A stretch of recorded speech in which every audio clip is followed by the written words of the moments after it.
Well, welcome to Career Tools. Today's cast, how to engage your seatmate. Here we go.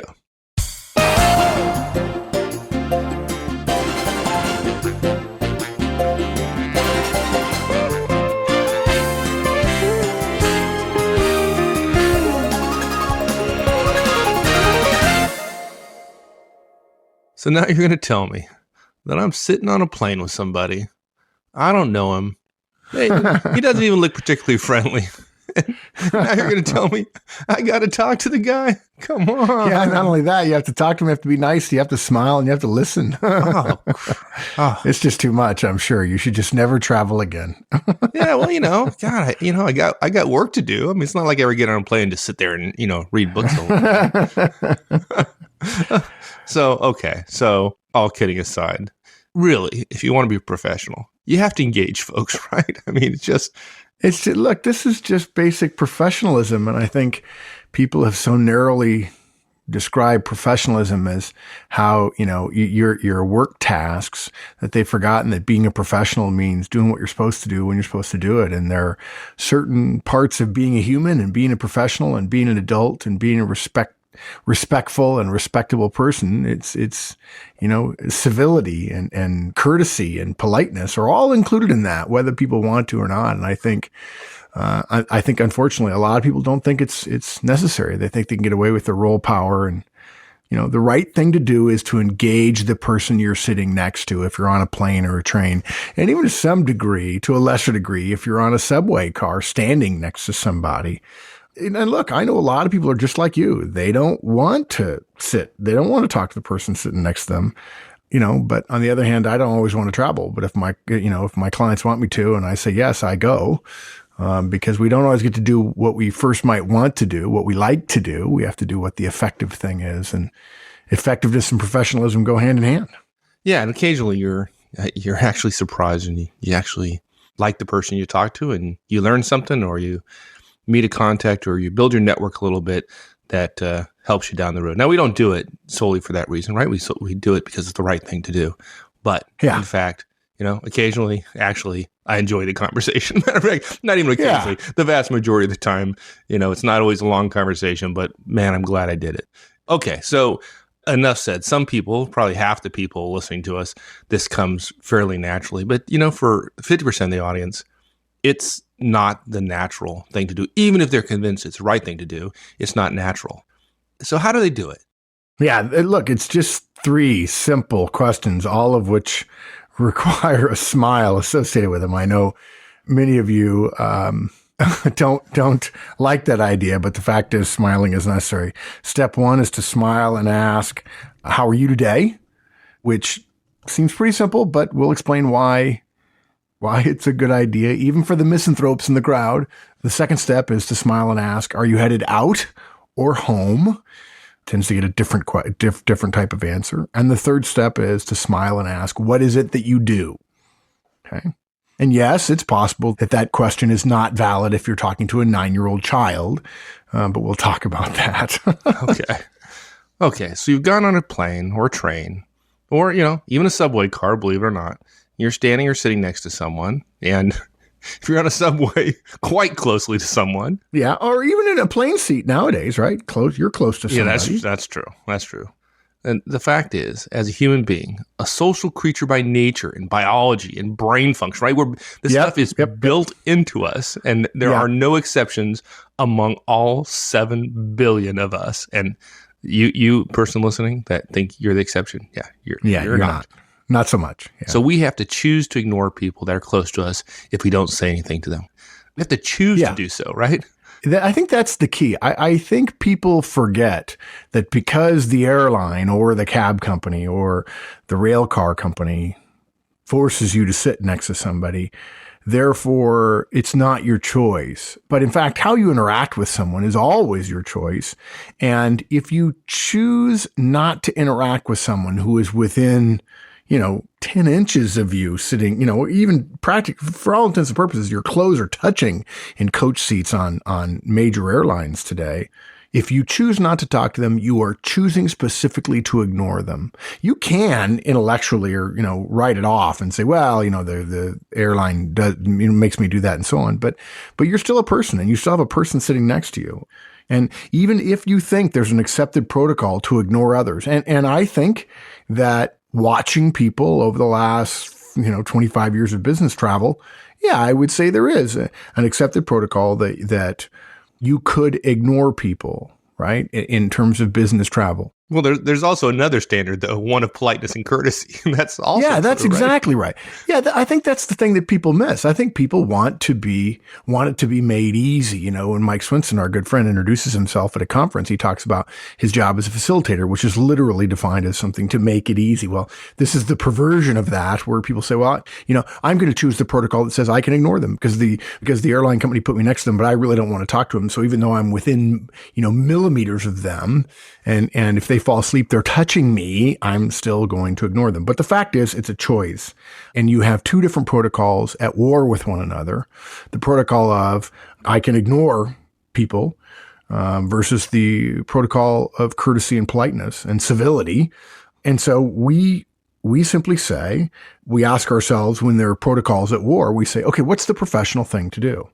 And unfortunately, I think a lot of people would say, well, the professional thing to do is ignore them because I'm at work and I want to ignore them. Well, that leaves out the human part of professionalism, which is doing what you're supposed to do when you're supposed to do it. So the professional thing to do is not to ignore the person next to us. The professional thing to do is to respect the fact that the situation exists. You're close to somebody you didn't intend to be close to. It's outside of your control who you sit next to often, but it is appropriate and professional to be briefly polite and kind to the other person. It's as simple as that.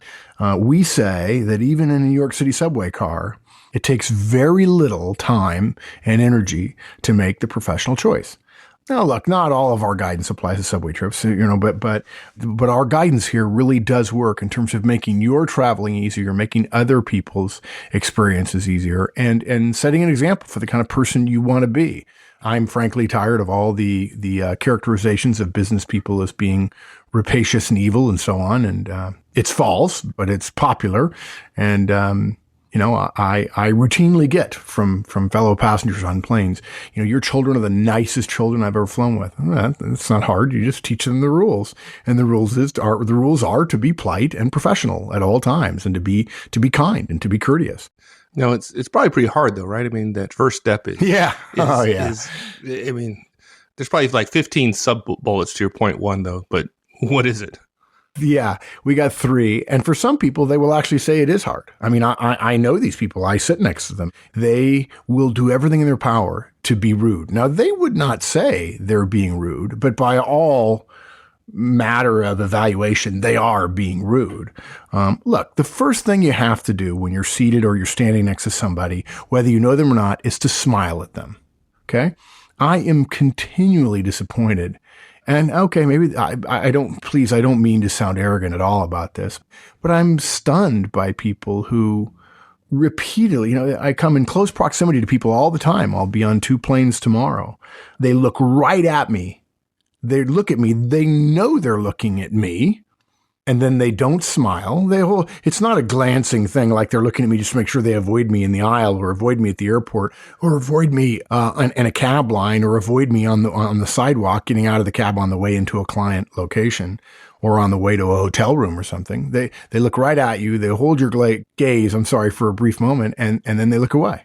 And it's frankly, folks, it's impolite. And I suspect this makes me terribly old fashioned, but professionalism is terribly old fashioned too.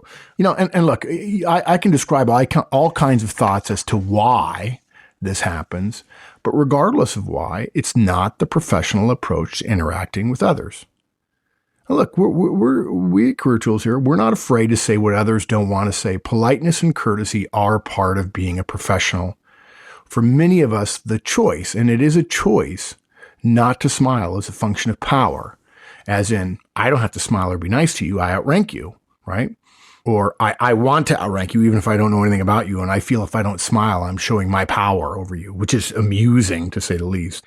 I think it comes across as what I am doing or thinking about is not you. And therefore, because I'm thinking about something more important than you, then therefore I am more important than you. Now, look, I'll also say something else, which is pretty rare for us, but we'll admit it. Most of the folks who feel this way, who look at others and don't smile and look away, first of all, if you think you're correct, well, let us be the first to tell you you're wrong, okay? We want to be polite about it. We apologize for telling you you're wrong, but you're wrong.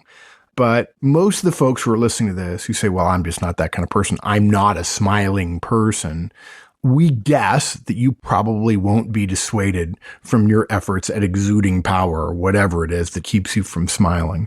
So maybe it's cynical. We don't mean to be cynical, but we're addressing this more toward our younger members and listeners when we tell them, don't you fall into the trap of connecting power and not smiling. Okay. It's inappropriate. We know plenty of powerful people, Warren Buffett, Bill Gates, CEOs of major corporations who are polite and kind, unfailingly courteous. Yeah, sure. There are stories of CEOs and EVPs and SVPs and business leaders and congressional leaders and political figures who are jerks. Yeah, and probably, unfortunately, in positions of power, there are more jerks than non-jerks because it takes people who are willing to take risks, and often that engenders in them a certain weariness about people. And it's still ineffective and inefficient, and they can get away with it. And there are very few people whispering in their ear, you are but a man, because all their coterie around them are saying, you are a god. Look, it's not polite not to smile. And if you're a young person today, no matter how powerful you aren't now or want to be later and are practicing, it's just not appropriate. And it's less effective. It will work less well. And look, I can tell you from somebody who's been fired, as the saying goes, smile at people on your way up because you'll see them on the way back down. Yeah, that's always true. So that's pretty easy. Okay, so we turn the person, we smile like a Cheshire cat and just keep on smiling, right? Yeah, look, that's what you do. When you make eye contact with another person, you smile. This is what salespeople do. I've been noodling with the idea that all professional communication is persuasive truthfulness. And persuasion includes an emotional connection with other people. Why not connect with somebody in a simple way to improve your chances of being persuasive with them? No, but don't we got to say something at some point in time? We just can't smile at them, right? Yeah, of course. Yeah. You also have to greet your seatmate, right? Look, there are a lot of ways to greet other people. If you're comfortable with doing it, if it just comes naturally to you and you do it all the time, that's great. You're behaving like a professional by smiling and greeting them. Okay. You don't get to ignore people. Please, no matter what the core of this cast is, you don't travel with other people whom you don't know and get away with choosing to ignore them. It's unprofessional, inappropriate. Okay.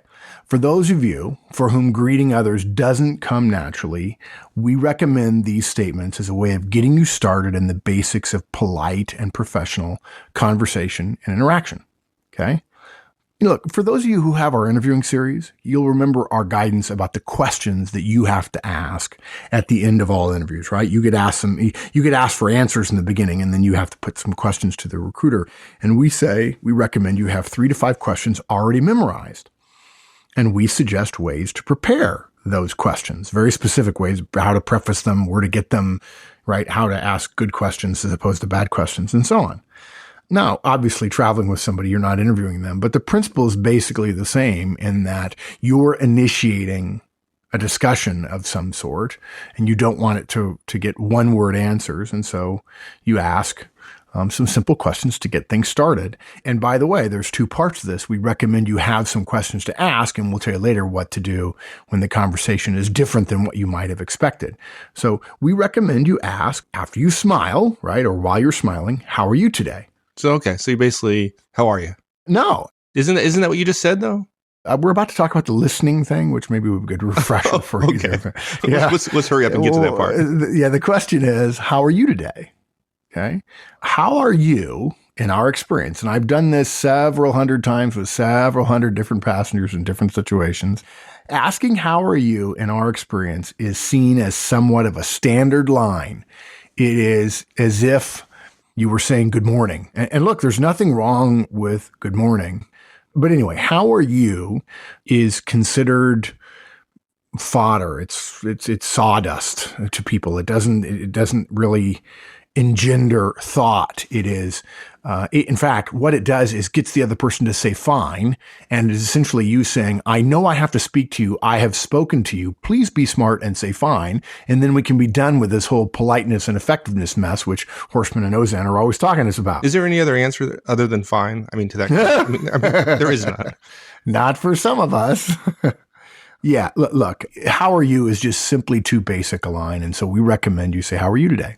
Okay. The today catches them and they pause. I've seen this over and over and over again. Don't say, how are you? Say, how are you today? Okay. Now, look, the asking of a question brings up a couple of important points, which I've alluded to already.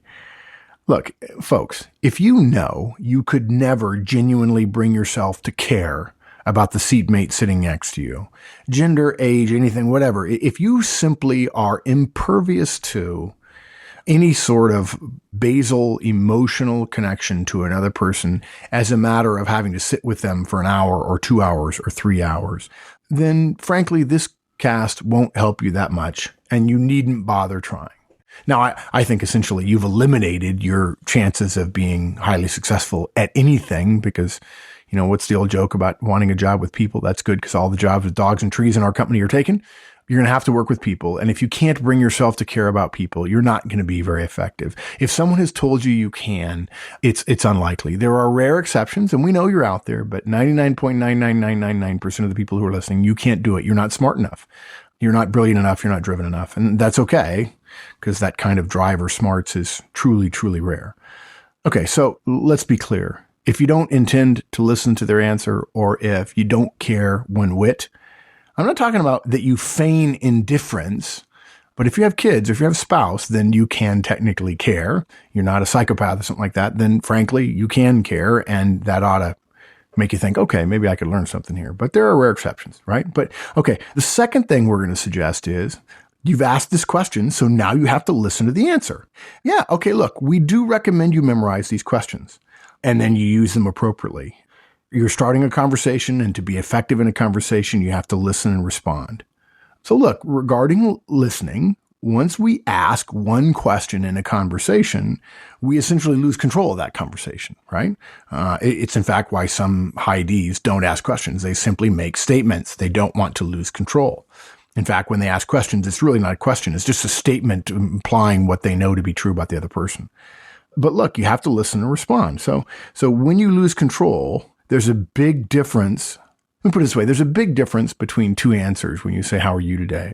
One is fine, thanks. Another one is fine, thanks, and you, which of course comes back to you. Fine, thanks means the ball's still in your court to say something. Fine, thanks, and you, the ball's also in your court, but now you have to respond to them first. But that's very different from someone saying, sadly, I'm headed to a funeral, right? Obviously, you need to memorize the question, but folks, you have to pay attention to the answer. And you wouldn't want to continue the conversation the same way. If they, in fact, said they were on their way to a funeral. We're not suggesting this is no matter what happens, all three steps in order every single time. You have to have a little bit of. And you may want to not continue smiling like a Cheshire cat when they say that. Yeah. But look, here's our guidance. Listen well. There's no need to continue with memorized questions if you get an answer that either A, sends a message clearly to you that no further communication is going to be appreciated or even tolerated, or B, it leads to a continued conversation that doesn't require following our simple guidance here, right? If somebody says, well, sadly, I'm headed to a funeral, oh, well, I'm sorry, my condolences. I hope the trip is as easy as it can be under these circumstances. And the person says, well, thank you. And then they might choose to say, well, it was my father, or it was a friend or a coworker or something like that. And then there perhaps is a discussion happening there. You don't need to ask at that point, are you headed out or home? Right? I mean, those kind of things get answered. But again, this is like our interviewing guidance. What we say in an interview is you've got to have these questions memorized. But if any given answer, and by the way, you rank order your questions, and these are rank order 1, 2, and 3. If the answer to the first question is distinctive enough in some way to cause you to want to follow up to their answer to question 1, then you ask question 1A and 1B and 1C and 1D. You don't immediately go to question 2, right? There are choices to be made at every step of a conversation when they hit the tennis ball back across the net at you. Right. And if you missed that illusion, then you need to go listen to the podcast we have on About how to have a conversation. Exactly. Yeah. And people say, wow, you really do podcasts about conversations? Yeah. Being a good conversationalist will help your career. There's no question about it. Okay. But now look, let's jump ahead here, right? So we've lost control of this thing. Some people, the high Ds are going, no, I'm not doing that. Yeah. They're going to look down at their laptop and say, how are you? And the person's going to say, fine. They're going to go, ugh. And that's the end of the conversation. But really, it's not conversation. It's just an exchange of not even pleasantries. It's an exchange of greetings. It's a difference between good morning and morning, I guess. But look, a lot of you are thinking right now, and I think you alluded to this at the top of the cast, right? You're saying, but wait, I don't want to have a conversation with this person. I really don't. Our guidance to you is fear not. Okay? The fact is, we're not suggesting you need to, nor should you have a longer conversation with any random seatmate that is sat next to you. Okay? There is a difference between politely engaging someone for a few moments, something we believe is a minimum reasonable professional communication standard, and having a longer conversation with them. Okay. Now, some of you are saying, well, but if I never greet them, if I never ask these questions, I reduce the chances to zero of having a longer conversation with them. Yes. You essentially say, I don't want to have a conversation with them because I run the risk of them being long-winded or telling me stuff I really don't want to know. So therefore, I'm going to exclude everybody. It is broadly misanthropic while narrowly inefficient and ineffective, because we don't have to make the perfect the enemy of the good. We don't have to say, well, because I want to avoid all conversations, I'm not going to have any, right? Right. Well, okay. So what do you do though, right? And there are some people who are asking, and we know who they are. This is a question. What do I do when my polite engagement, I've done what you said, and right. I've done this polite engagement, and it causes my seatmate to mistakenly think that I want to talk to them all the way from, say, LaGuardia to San Jose, California. Okay. Oh, yeah. Short little trip there. Yeah. First of all, we feel for you, right? But there really is a simple answer. And in no way does the fear of that eventuality require or justify not engaging people. Look, the thing is, it's best to be ready in advance for that. Know in advance, anytime you're going to be put next to somebody else in a professional travel situation, know in advance whether you need to read or to work or to sleep on your flight or your train or your cab ride or what have you. Okay. Either of the three is a completely acceptable way of avoiding a more in-depth conversation with someone you've never met before. And how do you know that? Oh, it's easy. I've done all of them repeatedly, and I've asked hundreds of my seatmates about their responses to this. We don't recommend this stuff randomly. Look, this is how you do it. It's so easy. I've done this so many times. What do you say to people? You say, would you please excuse me? I've got some reading, I've got some work, I've got some sleep to catch up on. That's it. Now look, what most people do is say nothing and then just turn to their laptop and then get irritated because the other person doesn't stop talking. Well, the other person is saying, well, are we really done? Should I say something? And what he last said was interesting. And suddenly there's this gray area. And now everybody's sort of mildly irritated. It's like a rash. Okay. Well, just end it. Okay. And you say, would you please excuse me? Look, civility allows for you to step away without being perceived as rudely ignoring another person. Okay. Would you please excuse me? I've got some reading to catch up on. Would you please excuse me? I've got some work I've got to catch up on. I'm so sorry. And people say, oh, absolutely. Right. It's never failed me, nor has anyone we've ever asked about it ever had a problem with this. As a gambit, if you will, right? The vast majority of folks that we've asked about it after the fact said, oh, I loved it. It was very kind of you to say, would you please excuse me? And they said, many of them said, not only do I not mind it, I'm going to use it myself, because they've been put in the exact same situation of wondering whether or not they should continue, whether they should continue talking to somebody, and how do they divest themselves of what may end up being a less than great conversation. I do know one person once. Please, none of you, please don't take offense with this if you're an insurance salesman, but I do know one business manager who sat in first class, and when somebody said, what is it you do? He said, I sell insurance. And he said it turned everybody away immediately. But that's just the kind of person he was. He didn't want to talk to anybody, and he was prepared to fib to get his way. Yeah. That's not what he really did, right? Just no, yeah, absolutely not. Yeah. He was disrespectful of insurance agents, and it was very effective. And yeah. Okay, so we asked the person, how are you today? Okay, and Yeah. you talked about having a couple questions memorized. So what would be the next question you might ask somebody? You say, are you headed out or home? This is particularly true if you're on a plane, but it could also be true on a plane or on a train as well. After you've asked, how are you today? Most people think their obligations are met. And look, we're not going to argue with you. You need to do some minimum amount. We can argue about the minimum part, but we'll let you leave it at that. We think it's not as effective as our way, but nevertheless. The first question meets that minimum standard. And if you ask it as, how are you? It's somewhat of a throwaway. And in our minds, meeting a minimum standard is not a professional's way of approaching a standard, right?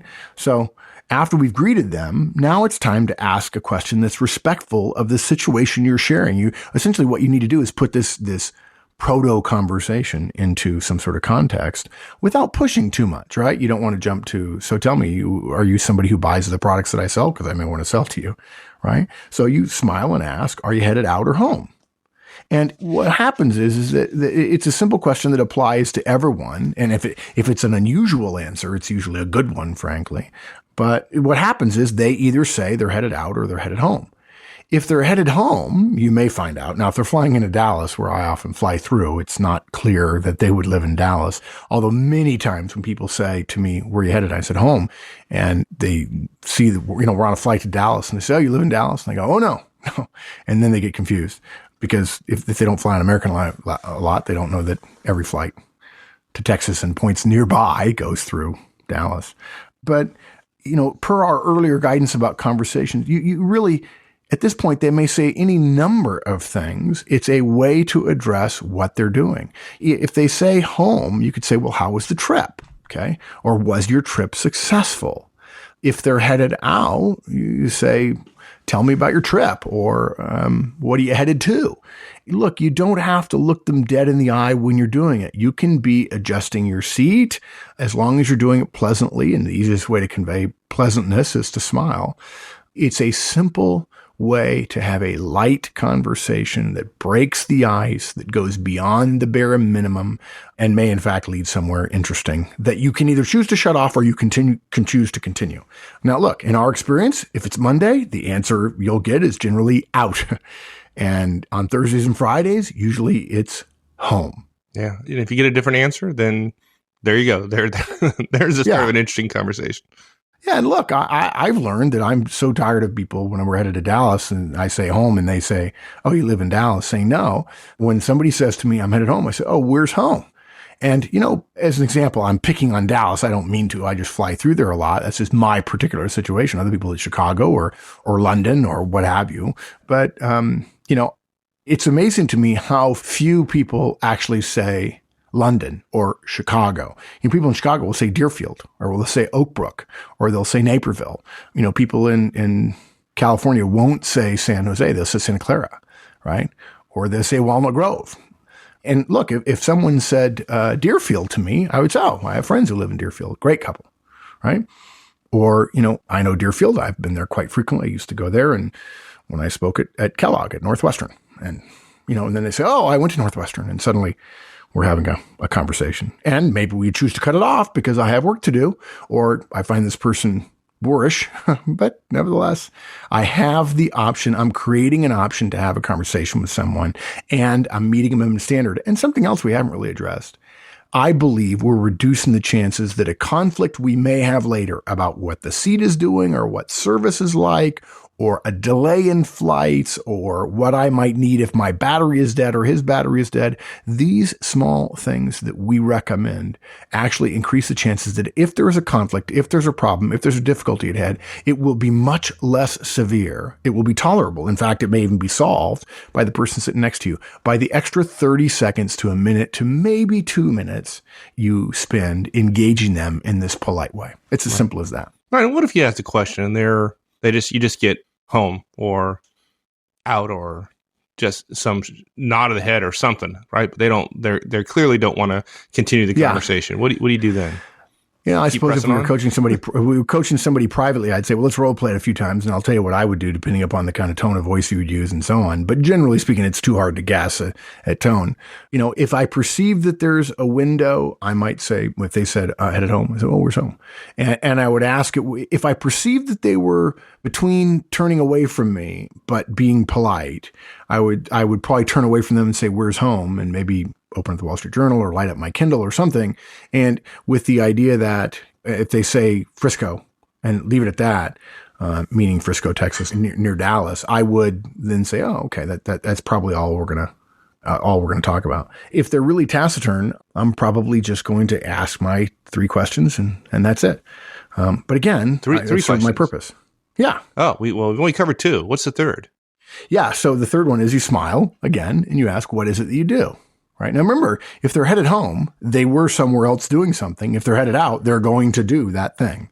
Now, okay, I mentioned before about 9-year-olds. If you're talking to a 9-year-old, this is still appropriate. Look, if you're sitting in the aisle seat because you're a frequent business traveler and you've listened to our cast about where you should sit on an airplane, and the person in the middle is some part of a family, and it's often the kid because the adult wants the window seat, and the child is sitting in the middle, and you're on the 3 side of an MD-80 aircraft, for instance, you would turn to them and say, how are you today? And you said, are you headed out somewhere or are you headed back home?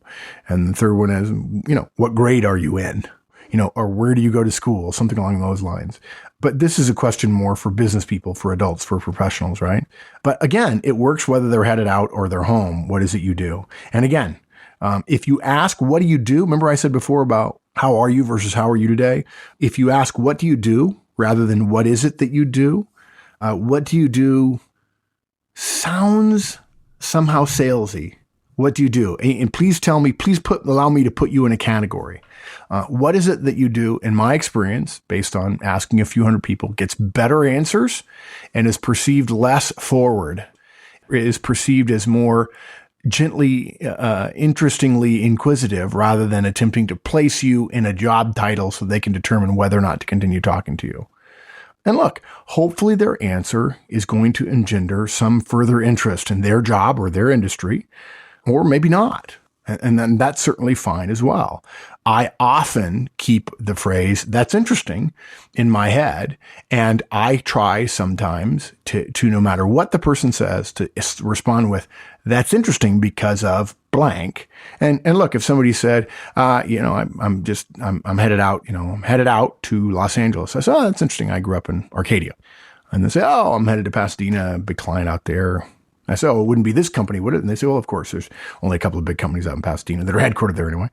And I say that's interesting as a way of helping me get to. It's not in the cast, not in the show notes, but that's interesting.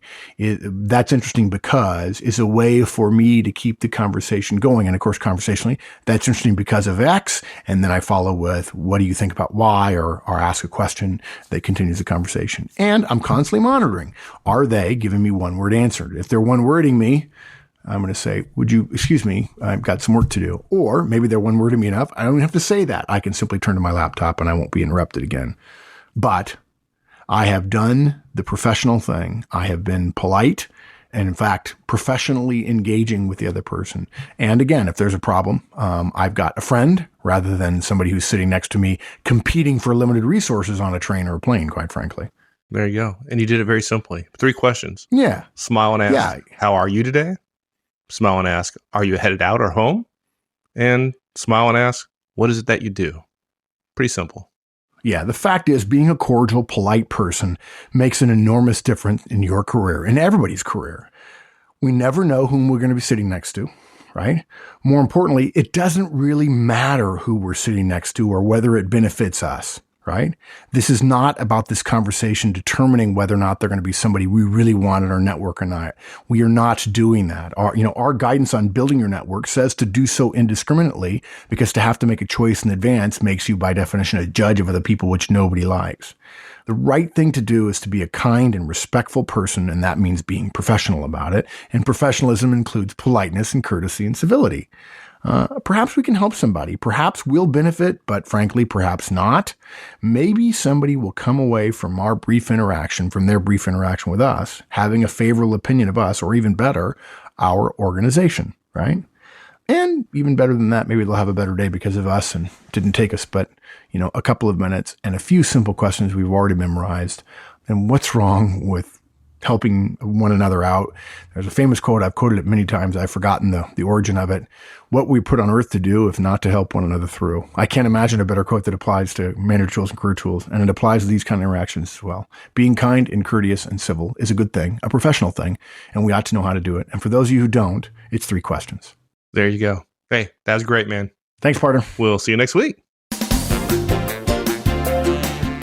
Thanks for joining us, everyone. That's it.